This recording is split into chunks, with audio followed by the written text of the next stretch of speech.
नमस्कार दोस्तों, मैं सतवीर दलाल अपने यूट्यूब के भारत लिंक ग्लोबल चैनल पर आपका स्वागत करता हूं। दोस्तों, मैं टीवी पर समाचार देख रहा था तो उसमें मुझे अखिलेश यादव की एक स्टेटमेंट सुनाई दी। उसमें अखिलेश यादव जी कह रहे थे कि जिन लोगों के दिमाग में गंदगी भरी हुई है, बदबू भरी हुई है, वो गौशाला खोलते हैं और गौशालाओं में जाते हैं, और हमारे दिमाग में खुशबू भरी हुई है, इसलिए हम इत्र के पार्क बनाते हैं और हम इत्र को बढ़ावा देते हैं। दरअसल दोस्तों, ये स्टेटमेंट कैसे आई? ये किसी पत्रकार ने उनसे एक सवाल पूछा था कि योगी जी जो बार बार है वो गौशालाओं में जाते हैं, हिंदू लोग है वो गौशालाओं में जाते हैं, तो उन्होंने इसी बात के ऊपर कहा था कि जिन लोगों के दिमाग में गंदगी भरी है, जिन लोगों के दिमाग में बदबू भरी हुई है, वो गौशालाओं में जाते हैं। अब उनका कहने का तात्पर्य ये था दोस्तों कि योगी जी और हिंदू समुदाय के लोग हैं वो जो गौशालाओं में जाते हैं वो गलत जाते हैं और उनको नहीं जाना चाहिए। क्यों? क्योंकि उनके दिमाग में गोबर भरा हुआ है, गंदगी भरी हुई है, बदबू भरी हुई है। जबकि मुस्लिम है वो इस देश के सच्चे समर्थक है, सच्चे वो उनके वोटर हैं और उनके दिमाग में हमेशा खुशबू भरी होती है। उनका ये तात्पर्य था। तो मेरी समझ में दोस्तों ये नहीं आया कि जब आज के दिन हिंदू धर्म या सनातन धर्म को मानने वाले लोग इकट्ठे होते जा रहे हैं, एक होते जा रहे हैं और बीजेपी की तरफ झुकते जा रहे हैं और उनकी वोटर संख्या भी ज्यादा है। देश के अंदर अगर 140-45 करोड़ जनसंख्या है तो उसमें 80-85 करोड़ हिंदुओं की है। और यूपी के जो चुनाव उनमें ये सिद्ध भी हुआ है कि हिंदू जी भी इकट्ठे हुए हैं, तो उन्होंने हमेशा सरकार बनाई है। लेकिन इसके बावजूद खुल के ये कहना अखिलेश यादव का कि हिंदुओं के दिमाग में है वो बदबू भरी हुई है, इसकी वजह क्या है? दरअसल दोस्तों, जहां तक मैंने समझा है कि इसकी वजह ये है कि पिछले लोकसभा चुनाव में अभी जो 2024 उन्होंने संगठन बनाया था पीडीए।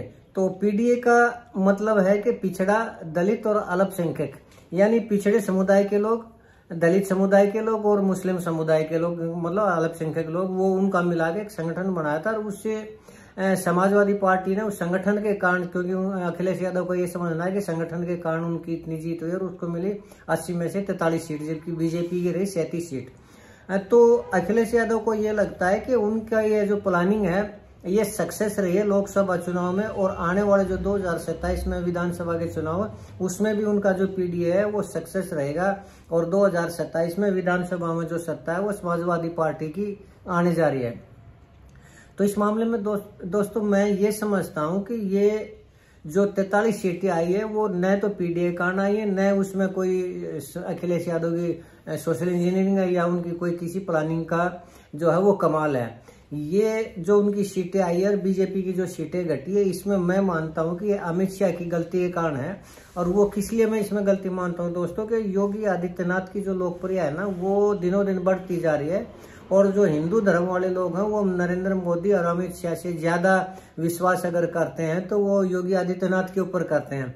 और उनकी लोकप्रियता बढ़ते हुए देख के तो नरेंद्र मोदी को और अमित शाह को ये लगा कि आने वाले टाइम में ये प्रधानमंत्री पद के उम्मीदवार हो सकते हैं। तो इसलिए मेरे हिसाब से जानबूझ के ये अमित शाह ने इस पूरे देश के लोकसभा के चुनाव को अपने कंट्रोल में रखा, और हर जगह जहां भी टिकट बांटनी है उन्होंने अपनी मर्जी से बांटी। और यूपी में योगी आदित्यनाथ के पर कतरने के लिए उन्होंने जितनी सीटें कही थी उसमें से 30 सीटें उन्होंने काट दी, ऐसा सुनने में आ रहा है।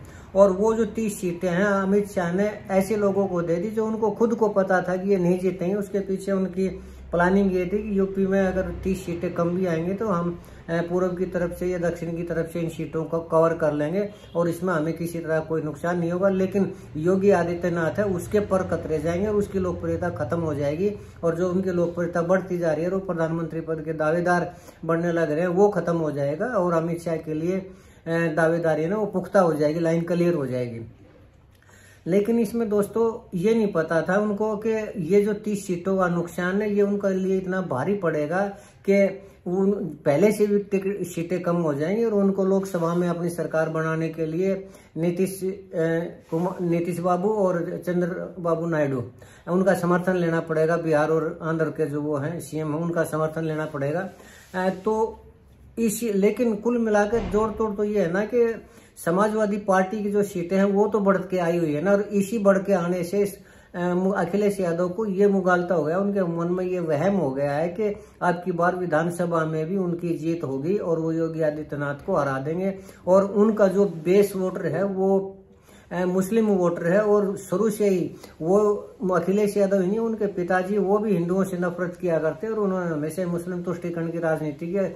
अगर मैं आपको बताऊं तो अयोध्या मामले में जब कार सेवकों ने बाबरी मस्जिद का जो ढांचा था उसको गिराने की कोशिश की थी, इकट्ठे हुए थे, तो उन्होंने गोलियां चलवा दी थी। उसमें काफी सारे हिंदू मारे गए थे। मुलायम सिंह यादव ने गोलियां चलवा दी थी और संसद में उन्होंने ये कहा था कि अगर दोबारा हिंदू ऐसा करेंगे तो मैं फिर गोलियां चलवा दूंगा और मुझे इसके ऊपर कोई भी अफसोस न अब है न आगे रहेगा।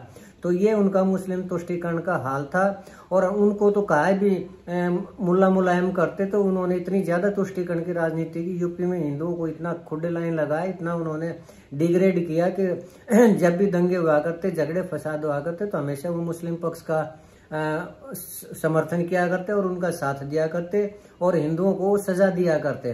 तो अब भी अखिलेश यादव को जब ये लगा है कि लोकसभा चुनाव में यूपी में 43 सीटें आई हैं, तो उनकी जो फितरत है ना वो फिर उभर के सामने आ गई, जो हिंदुओं से नफरत करने की फितरत है।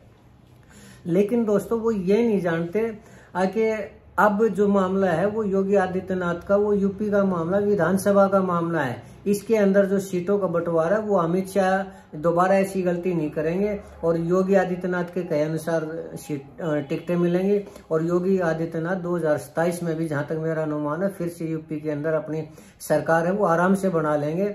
और जब वो अपनी वो सरकार बना लेंगे तब अखिलेश यादव को ये समझ में आएगा कि वो जो हिंदुओं को नफरत करते हैं और ये कहते हैं कि उनके दिमाग में बदबू भरी है, वो जो लोग बदबूदार हैं या दिमाग में गंदगी भरी, वही गौशालाओं में जाते। एक दिन उनको दुख भी होगा, लेकिन अगर उनको दुख नहीं होता तो मैं योगी आदित्यनाथ जी से यही प्रार्थना करना चाहूंगा कि उनके दिमाग का वहम है वो मिटाएं और उनको किसी पागल खाने में एक बार उनका इलाज करवाएं, उनको दिखाएं, ताकि कम से कम उनकी सोच बदले, हिंदुओं के प्रति जो उनकी नफरत की भावना है वो बदले कम से कम।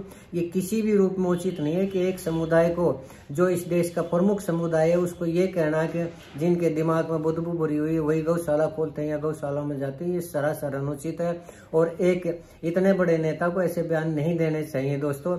और मैं तो यही कहूंगा कि इस साल की जितनी आलोचना की जाए उतनी ज्यादा बेहतर है। तो इस मामले में आपका क्या कहना है दोस्तों?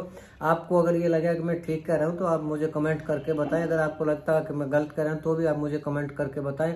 और अगर आपको मेरा ये वीडियो ठीक लगा तो मैं आपसे गुजारिश करना चाहूँगा कि आप मेरे इस वीडियो को लाइक करें और शेयर करें। और आपने मेरा ये जो वीडियो देखा दोस्तों, इसके लिए मैं आपको बहुत बहुत एक बार फिर से धन्यवाद करना चाहूँगा। और इसके साथ ही एक बार फिर से धन्यवाद, नमस्कार, जय हिंद।